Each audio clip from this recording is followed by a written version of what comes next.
कौन सा सोना देने लगी?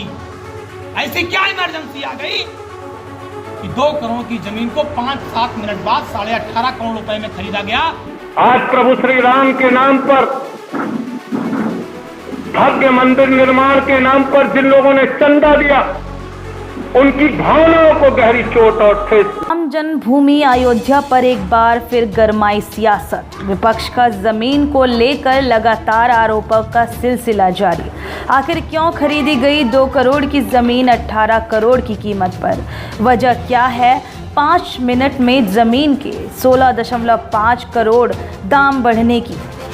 पूरा मामला आपको बताएंगे हमारी इस रिपोर्ट में, लेकिन इससे पहले आप हमारे YouTube चैनल को सब्सक्राइब कर दें और साथ ही साथ बेल आइकन को भी प्रेस कर दें। 70 साल बाद विवादित जन्मभूमि का मामला सुलझा। राम जन्मभूमि ट्रस्ट के बाद अब राम मंदिर निर्माण का काम शुरू हो चुका, लेकिन इसी बीच राम मंदिर की जमीन को लेकर फिर एक बार राजनीतिक घमासान शुरू हो चुका है। विपक्ष का कहना है कि ट्रस्ट द्वारा खरीदी गई जमीन में घोटाला हुआ है। आइए जानते हैं ये किस जमीन की बात हो रही है। 9 नवंबर साल 2019 में राम जन्मभूमि के फैसले आने के बाद केंद्र सरकार की तरफ से मंदिर बनाने के लिए ट्रस्ट को 66 एकड़ जमीन दी गई थी, लेकिन जिस जमीन पर बवाल हो रहा है वह जमीन मुख्य मंदिर के आसपास छोटे मंदिर क्षेत्रों के लिए ट्रस्ट द्वारा खरीदी गई है। 12,080 वर्ग मीटर में फैली इस जमीन की कीमत 2 करोड़ से 18 करोड़ कैसे पहुंची, आइए समझते हैं।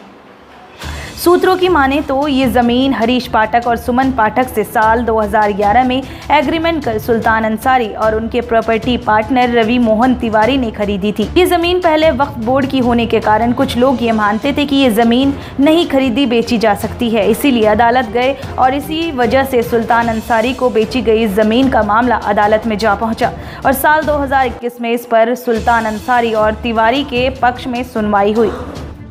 कारों ने इसको कुसुम पाठक को पहले इसको इन्होंने एग्रीमेंट किया, उसके बाद में इसको जो है इन्होंने बैनामा कर दिया। हमारा मुकदमा यहाँ न्यायालय में और वक्फ बोर्ड में चल रहा था। इस ज़मीन को जब इन्होंने एग्रीमेंट बैनामा किया है तो ये ज़मीन पे स्टे था कमिश्नर के यहाँ से, उसके बावजूद ये ज़मीन बैनामा हुई और चलती रही। जब इन्होंने इसको सुल्तान अंसारी को एग्रीमेंट किया, उसके बाद में जब ये बेची गई, जब राम जन्मभूमि ट्रस्ट ने इसको ख़रीदा है, तब भी इस ज़मीन का दाखिल खारिज कुसुम पाठक के नाम से नहीं थी। उस दिन तक दाखिल खारिज कुसुम पाठक के नाम से नहीं थी। उन्होंने बैनामा किया है, उस वक्त उनका मालिकाना हक नहीं था, उनका सिर्फ बैनामा था। उसकी आपत्ति नायब तहसीलदार महोदय के यहाँ चल रही थी उनकी, और उसके बावजूद इन्होंने बैनामा से बैनामा कर दिया। उस वक्त सुल्तान अंसारी और रवि मोहन तिवारी ने इस जमीन को 2 करोड़ की कीमत पर खरीदा था, लेकिन इसी साल यानी 18 मार्च 2021 को इसे ट्रस्ट ने 18 करोड़ 50 लाख रुपए में खरीदा।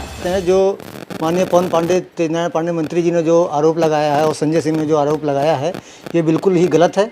क्योंकि उन्होंने ये आरोप लगाया है कि ये ज़मीन जो है 5 ही मिनट में जो है 2 करोड़ रुपये से 18.5 करोड़ रुपये हो गई। पहली बात तो ये है कि 2 करोड़ से 18.5 करोड़ रुपए 5 मिनट में कोई ज़मीन हो नहीं सकती है। पहली बात तो ये। दूसरी चीज़, जैसे जो मेरा एग्रीमेंट था सन 2011 से ही हम लोग का ये एग्रीमेंट चलता चला आ रहा है, ठीक है। उसको लगातार 4 बार उसको रिन्यूअल कराया गया, ठीक है। और तब से हमारा जो है जो राम जन्मभूमि ट्रस्ट से, क्योंकि हम लोग वहाँ रामकोट मोहल्ले में रहते हैं, भगवान श्री राम जी से हम लोगों की आस्था है।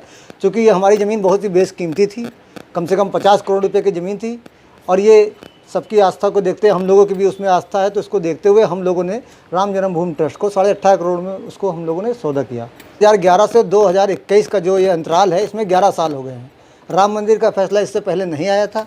अयोध्या में ज़मीनों की कीमत बहुत ही कम थी। राम मंदिर का फैसला आने के बाद जिस जगह पे वो ज़मीन है, वो ज़मीन अगर आज के सरकारी सर्किल रेट के हिसाब से देखी जाए तो 24 लाख 25 लाख रुपये की ज़मीन है। जिस मुद्दे को सियासी बवाल बनाया जा रहा है, हकीकत में ये कोई मुद्दा है ही नहीं। यहाँ पर साफ हो जाता है कि साल 2011 में इस जमीन के रेट कम होंगे और 18 मार्च साल 2021 को यानी 10 साल बाद किसी भी जगह के दाम बढ़ना कोई बड़ी बात नहीं है। वहीं अब ट्रस्ट की ओर से ये बात की जा रही है कि मामले की नासमझ होते हुए आरोप लगाने वालों पर मानहानि का मुकदमा दर्ज किया जाए। मालिकाना हक का निर्णय होते ही हमने तनिक भी देरी नहीं की, तत्काल तत्परता और पारदर्शिता के साथ संपूर्ण भूमि का एग्रीमेंट करा लिया। अभी बैनामा कराया जाना बाकी है। तो अब यहाँ पर कहना गलत नहीं होगा कि राम नाम शब्द अब देश की राजनीति की प्राणवायु बन चुका है।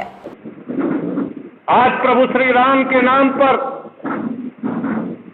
भव्य मंदिर निर्माण के नाम पर जिन लोगों ने चंदा दिया, उनकी भावनाओं को गहरी चोट और ठेस लगी होगी कि जिस ट्रस्ट पर भरोसा करके उन्होंने करोड़ों रुपए का चंदा दिया, प्रभु श्री राम के नाम पर वो ट्रस्ट के जिम्मेदार लोग, उसके पदाधिकारी करोड़ों रुपए की हेराफेरी कर रहे हैं। ब्रेकिंग न्यूज के लिए अयोध्या से अरविंद गुप्ता की रिपोर्ट।